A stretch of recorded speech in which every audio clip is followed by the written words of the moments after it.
The plot thickens, America. As news broke Friday that special counsel Robert Mueller had filed charges related to his investigation of possible collusion between associates of President Donald Trump and Russia in an effort to influence the 2016 presidential election, per CNN, Fox News host Chris Wallace offered a word to the wise.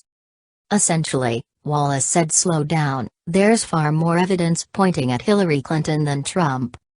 The fact that Hillary Clinton, or at least her campaign and the DNC, was doing business with a foreign national, a British spy, to get information from the Russians for this dossier certainly blunts the idea. Well, it was the Trump campaign and it was outrageous the Trump campaign was having anything to do with the Russians to maybe affect at the election.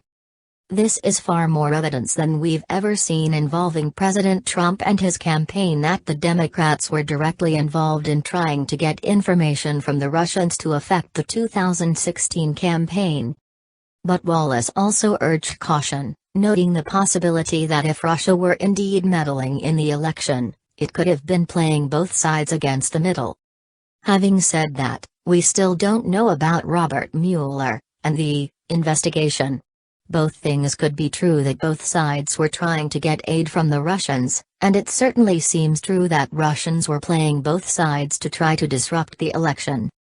We still have to wait and see, but there is more evidence at this point of Democratic collusion with the Russians than there is of Republican collusion with the Russians.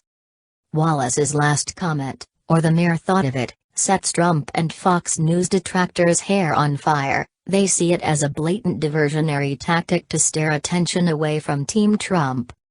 Following Friday's news that Mueller had filed charges, the "We Told You So" crowd raced to Twitter to blast Trump and Fox News. From CNN's Jake Tapper, to disgraced former CBS News anchor Dan Rather, to Hollywood filmmaker Rob Reiner, champagne corks were popping all over America.